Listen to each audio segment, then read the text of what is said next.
Joining us now, Sheriff Henrico County Mike Wade. He's also the Republican candidate for Congress in the 4th District. That's now an open seat. Randy Forbes going to the 2nd, got beat, he's out, and it's been redistricted. So it is a Democratic district on paper.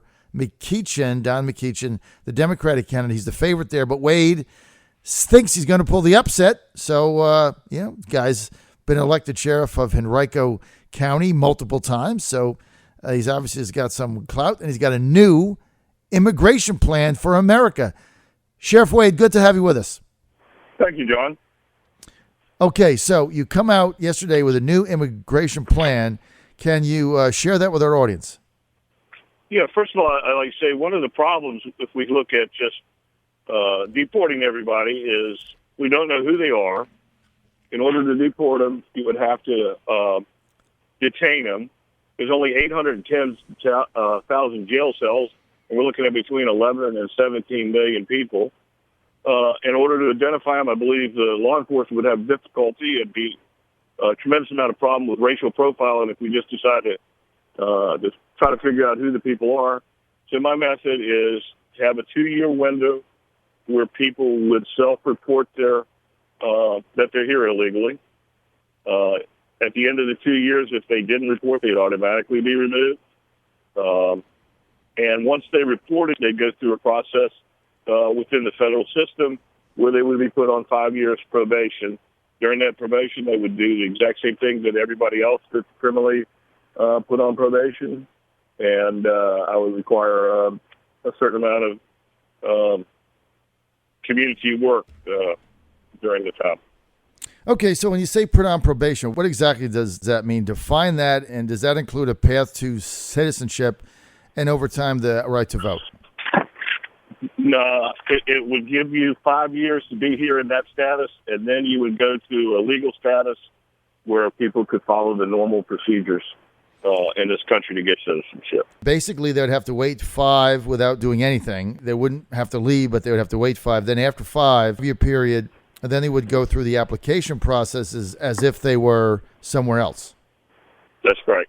Correct. But staying in the U.S. Then, of course, if they go through that process, then that's a citizenship process that takes time, and then they would be eligible. Now, here's one question people have. During the time, the probation and times of waiting, eligibility, obviously they're going to be in our schools, right? Can't stop that, nor should we. I mean, if they're in the United States, they got to get educated. They walk into an emergency room, bang, they're going to get free care. You go into any emergency room right now in America, they're filled with illegals. It is what it is, Mike. That's one question.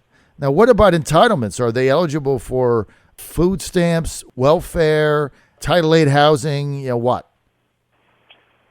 Well, first of all, by putting them in this status, they would be required to work. And they're required to pay taxes, which is not happening now. And we would be able to track it. Okay, but let me just stop there. So they're required to pay taxes, which means they would be eligible for anything that goes with that, along with, Sheriff, the earned income tax credit. So if they're low-wage earners, they're not going to pay taxes. They're going to get money from other taxpayers under the earned income tax credit. So that's flawed right there. I mean, that's the same problem Trump has when he says we're going to pay taxes. There are no taxes to pay. They get money, most of them. How do you deal with that? How do you deal with the earned income tax credit? Well, first of all, the other part of it is we're going to ask them to pay back taxes that they haven't paid. So, but I mean, we could eliminate them from that provision. It would seem to me that part of your plan, part of anybody's plan, Trump's included, is you couldn't be eligible. I mean, the earned income tax credit basically says if you make under the poverty level, which is, minimum wage or whatever, and you file your taxes and you make under a certain amount of money, you don't only not pay anything, you get money back. So then it becomes the earned income tax credit becomes legitimized, income redistribution, welfare. And so that's one of the flaws in that tax plan is that many of them are not going to make enough to pay taxes. They're just going to get a check back. I don't think that's right. I agree with you. That is not right. It should be My plan is just a plan to how to figure out who they are and a plan to get them in it. As far as things like that, I think they can be worked out. I think this is a framework that could work as far as identifying people, putting them on a probation for a period of time, make them be responsible for here. But as far as the tax consequences and all that, that's all things that need to be worked out in the plan. Yeah, well, one thing that is going to be tough, I mean, this whole idea that you're going to find 11, 15, 20, 30 million people and get them out all in a short period of time. I mean, I don't think that was ever something that was a realistic policy decision. I think Trump's basic concept is, if you're here illegally, you have to go because you're here illegally and you got to be legal.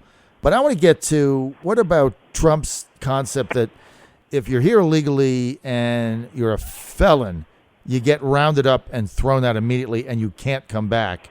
How do you stand on that? Well, I would think that I would agree with felons shouldn't be here, but I think it would have a problem because many of those people have, after they've been convicted of the felony, have appeared before a federal judge, and the federal judge hasn't removed them. So therefore, I think it would be into a double jeopardy type situation. I would agree with doing it, but I think there's some legal consequences that would benefit from that. How would a Sheriff Mike Wade in Congress, how would your immigration plan handle those that are here illegally and have further broke the law? How would you deal with that? First of all, anybody that's in jail now or in prison convicted of a felony illegally would be deported because they haven't been through a deportation here. Anyone that commits a crime after this point would be subject to deportation. And if there was a way to deport the people that have committed felons that are just here, but I really don't think that that's possible based on decisions that have already been made by the federal court.